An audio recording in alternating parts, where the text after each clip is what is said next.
sore dan salam sejahtera untuk kita semua. Hari ini kita akan melaksanakan latihan coaching, yaitu kita berdua Kak, saya Muhammad Jalani. Dan saya Nurmaya Sari. Oke, untuk kasus pertama ini saya akan menjadi coach dan Ibu Nurmaya Sari akan menjadi coachnya. Kasus pertama, latar belakang kegiatan coaching. Ibu Nurmaya adalah seorang guru kelas 1 sekolah dasar. Beliau merasa terganggu dan kewalahan karena di kelasnya ada beberapa murid yang suka jahil atau suka mengganggu temannya yang mengakibatkan perkelahian di dalam kelas. Kemudian tujuan dari coaching ini, Ibu Nurmaya ingin sharing untuk meminta masukan kepada rekan sejawatnya yaitu Bapak Muhammad Jalani agar beliau dapat menemukan ide atau solusi dalam mengatasi murid-murid tersebut lebih memiliki sikap saling menghormati dan menghargai sehingga terciptanya lingkungan belajar yang aman, nyaman, dan kondusif. Oke, kita mulai Ibu. Oke, baik Pak J. Assalamualaikum, selamat siang Pak J. Apa kabar nih? Waalaikumsalam, selamat siang Ibu Maya. Alhamdulillah baik.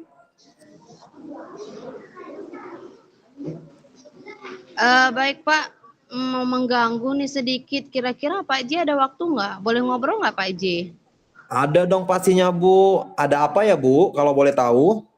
Begini Pak, saya ingin sharing dengan Bapak tentang permasalahan saya di kelas saat ini. Oh begitu ya Bu. Baik Bu, bisa, sangat bisa Bu. Ya Pak, saya berharap saya mendapatkan ide dan solusi untuk permasalahan saya ini Pak. Oh baik Bu, jadi Ibu ingin mencari solusi ya Bu dari masalah yang sedang Ibu alami sekarang ini. Iya Pak. Oke, kira-kira Bu, masalahnya itu apa ya Bu? Ini loh Pak J, di dalam kelas saya ada beberapa murid yang jahil sekali Pak. Buat saya tuh gemes gitu Pak. Jadi dia itu suka mengganggu temannya dan suka buat keributan. Dan akhirnya ya biasa Pak, berkelahi. Oh seperti itu ya Bu. Lalu apakah Ibu sudah mencari nih penyebab kenapa murid tersebut bisa seperti itu, bersikap seperti itu gitu? Sudah Pak, yang saya lihat sih mereka itu seperti minta diperhatikan secara lebih Pak. Dan juga kesadaran diri mereka itu juga kurang tentang nilai-nilai kebajikan Pak. Oh, jadi mereka melakukan itu karena mencari perhatian ya, Bu. Dan apakah Ibu sudah tahu nih faktor mengapa mereka bisa bersikap dan melakukan hal seperti itu, Bu? Ya itu tadi Pak, mereka itu ingin saya selalu memperhatikan mereka secara lebih dan kurangnya menanamkan nilai-nilai kebajikan. Ya mungkin karena mereka masih kelas 1 kali ya Pak ya, jadi masih harus saya ingatkan setiap hari dan kurangnya menghormati dan menghargai satu sama lain Pak. Oh, gitu ya, Bu. Seberapa besar sih harapan Ibu untuk anak-anak Ibu ini nantinya? Ya harapan saya Pak, saya ingin mereka semua menjadi murid saya yang memiliki sikap saling menghargai, saling menghormati, sehingga bisa tercipta lingkungan belajar yang aman, nyaman, kondusif. Begitu Pak. Oh, begitu. Baik, Bu. Tadi Ibu sudah tahu kan faktor-faktor penyebab masalahnya. Dan apa kekuatan yang Ibu miliki untuk mengatasi masalah tersebut? Ya, saya akan melakukan pendekatan ya Pak ya, pendekatan secara personal dengan mereka. Dan semakin sering menanamkan kepada mereka itu tentang nilai-nilai kebajikan. Serta saya akan menjalin kolaborasi atau komunikasi dengan orang tua atau wali agar kami nih tepatnya ya Pak ya bisa sama-sama membimbing anak tersebut supaya menjadi pribadi yang lebih baik lagi Pak J. Oh, berarti Ibu akan melakukan komunikasi yang positif ya, Bu, dengan orang tua wali murid. Luar biasa sekali, Bu Maya. Kemudian langkah yang Ibu ambil sudah sangat-sangat bagus itu. Dan menurut Ibu nih, langkah yang Ibu ambil tadi, peluang apa yang dapat Ibu ambil dari langkah-langkah tersebut? Ya, peluang saya itu ya, saya berharap mereka nantinya memiliki kesadaran intrinsik, Pak, sehingga mereka nantinya tidak bersikap jahil lagi, tidak lagi mengganggu teman, berhenti membuat kegaduhan dan bisa lebih menghargai dan menghormati temannya, Pak Ji. Luar biasa, Ibu. kapan rencana Ibu ini akan Ibu lakukan seperti melakukan pendekatan personal terhadap murid tersebut?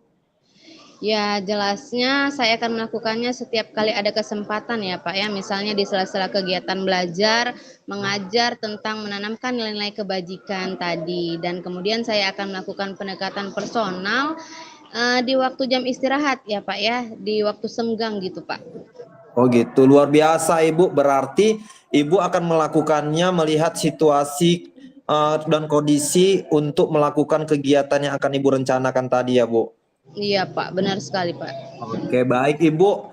Apakah komitmen Ibu terhadap rencana penyelesaian Ibu terapkan untuk permasalahan ini? Ya, saya akan melakukannya terus-menerus ya Pak, secara konsisten pastinya, sampai ada perubahan pada diri murid saya ini agar bisa menjadi murid yang lebih baik lagi Pak. Wah, keren banget Ibu. Kemudian, siapa saja nih nanti yang akan Ibu libatkan dalam membantu apa jalannya kegiatan Ibu ini, yang dengan dalam artian jalannya komitmen Ibu ini gitu. Siapa aja yang Ibu ingin libatkan gitu? Oke Pak J, ya tentu saja yang saya harapkan yaitu bantuan dari orang tua ya Pak, pasti karena guru dan orang tua itu harus saling bekerja sama ya Pak ya. Kemudian ada kepala sekolah dan rekan sejawat agar kami bisa bersama-sama membimbing anak-anak tersebut agar mereka bisa memiliki sikap dan nilai-nilai kebajikan Pak. Oh, berarti melakukan kolaborasi ya Bu, luar biasa, karena kita kan tidak bisa mengerjakan sesuatu hal itu dengan sendiri ya kan, kita harus melakukan kolaborasi dengan pihak Ya benar terkait. sekali Pak. Lalu bagaimana nih tindak lanjut yang akan Ibu lakukan untuk kedepannya? Saya akan menanamkan nilai-nilai kebajikan ini kepada murid-murid saya, kemudian menjalin kolaborasi dengan orang tua dan pihak terkait yang seperti yang saya bilang tadi Pak, sehingga tercipta lingkungan belajar yang kondusif, positif, dan juga membangun kesadaran intrinsik dari dalam diri anak-anak tersebut agar mampu nih menjadi pribadi yang lebih baik lagi ke depannya Pak J. Baik Ibu, berarti kedepannya Ibu akan menanamkan nilai-nilai kebajikan dan juga melakukan kolaborasi dengan pihak-pihak terkait untuk kesadaran intrinsik dalam diri anak-anak tersebut ya Bu. Oke, baik Ibu, semoga anak-anak yang Ibu nanti didik dapat menjadi pribadi yang lebih baik sesuai dengan harapan yang Ibu mau. Amin, amin Pak J, amin ya robbal alamin, yaitu harapan saya Pak. Nah, bagaimana Bu Maya nih perasaannya setelah bercerita dengan saya tentang masalah Bu Maya tadi?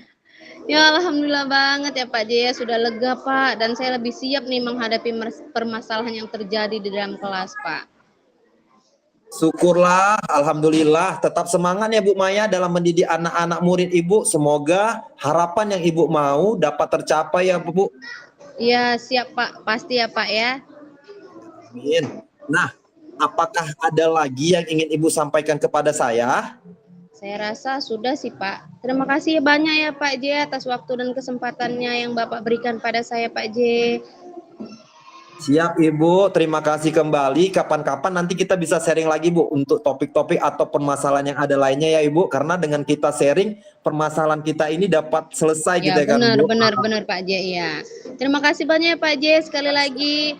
Baik kalau begitu saya mohon izin ya Pak J, ada urusan sebentar lagi. Ya, Sampai jumpa Pak J. Assalamualaikum. Waalaikumsalam, sampai jumpa kembali ya Ibu Maya.